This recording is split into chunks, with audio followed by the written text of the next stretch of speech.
माझे नाव प्रदीप वामन भोसले। माझं 7 वर्षापूर्वी डोळ्याचं ऑपरेशन झालं। लेन्स टाकली होती डोळ्यामध्ये लेफ्ट साईडच्या। नंतर आता 6-7 वर्षानंतर थोडासा मला त्रास जाणवू लागला। म्हणजे अचानक दृष्टी जरा ही झाली, पुअर झाली। त्यानंतर मी माझे फॅमिली डॉक्टर यांच्याकडे गेलो होतो, पण त्यांना ते बोलले तुमच्या ते थोडं पडदा हे झालेला आहे, सरकलेला आहे बाजूला, तर तुम्हाला दुसऱ्या डॉक्टरकडे दाखवावं लागेल। तर मी विचार केला, मी असं ईशा नेत्रालयाचं बरंच म्हणजे असं ॲडव्हर्टाईजमध्ये किंवा असं यूट्यूबला वगैरे बघितलं होतं बऱ्याच ठिकाणी, ईशा नेत्रालय डोळ्यासाठी चांगलं हॉस्पिटल वगैरे। त्यानंतर मी खडकपाडा येथील एक ब्रँच आहे ईशा नेत्रालयाची, त्या नेत्रालयामध्ये जाऊन गेलो मी। ते स्टाफने मला खूप कोऑपरेशन केलं, सहकार्य केलं। तिथंच माझे चेकअप केले। तिथं त्यांनी की तुमचं थोडंसं डोळ्याचा पडदा सरकलेला आहे आणि तुम्हाला ते इमर्जन्सी ऑपरेशन करावं लागेल असं त्यांनी सजेशन दिलं। की ताबडतोब त्यांनी ते बाकीच्या फॉर्मॅलिटीज पूर्ण केल्या। त्या फॉर्मॅलिटीज पूर्ण करून मला कर्णिक रोडला त्यांची हॉस्पिटल आहे, त्या हॉस्पिटलमध्ये मला पाठवलं। या हॉस्पिटलमध्ये आल्यानंतर इथं ज्या काय बाकीच्या फॉर्मॅलिटी होत्या, चेकिंग वगैरे, रिपोर्ट वगैरे, ते एका दिवसात त्यांनी पूर्ण केले। पूर्ण झाल्यानंतर दुसऱ्या दिवशी मला ऑपरेशनसाठी सांगितलं, तुमचं तो ऑपरेशन करावं लागेल, तुम्ही 6 तारखेला या। म्हणजे मी 5 तारखेलाच हे फॉर्मॅलिटीज पूर्ण केल्या।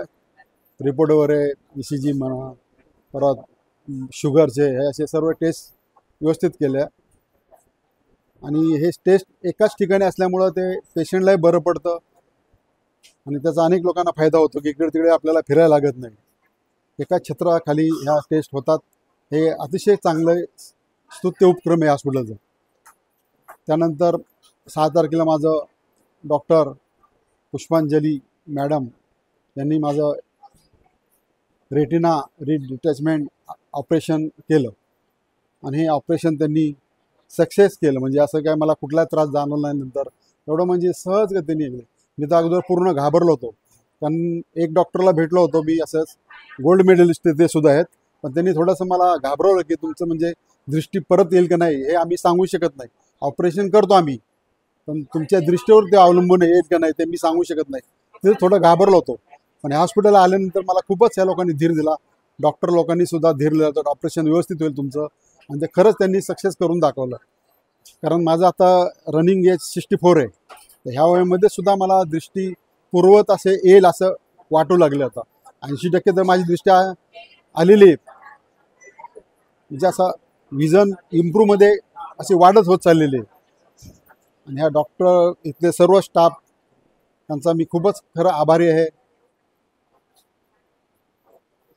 आपणाला मला सांगावं असं वाटतं की कुठली डोळ्याला जखम झाली, कुठे काय इजा झाली, काय झालं, तर त्वरित आपण जवळच्या नेत्रालयाला भेट द्यावी, की जेणेकरून आपल्याला भविष्यात ह्याचा त्रास होऊ नये। असा या हॉस्पिटलचा मला खूपच चांगला अनुभव आलेला आहे। आणि ह्या हॉस्पिटलची अशी ख्याती आहे की बऱ्याच इथं सर्जरी झालेल्या आहेत। काय काय डॉक्टरांनी 1 लाखाच्या पुढे सुद्धा टार्गेट पार केलेलं आहे सर्जरीचं। आणि खरंच कौतुकास्पद आहे काय हॉस्पिटलचं कार्य। मी हे कार्य बघून आणि यांचे सेवा बघून खूपच भारावून गेलेलो आहे। कारण डॉक्टर म्हणजे एक व्यवसायसुद्धा मोडतो आणि एक सेवासुद्धा मोडतो, आणि खरंच हे एक सेवेचे वृत्त हे हॉस्पिटलने घेतलेले आहे। आणि खरंच ते प्रेरणादायी सर्वांनाच आहे। सर्वांनाच ह्या हॉस्पिटलचा फायदा हो, सर्वांनाच याची दृष्टी हो, एवढं बोलून मी माझं थोडंसं 2 शब्द संपवतो।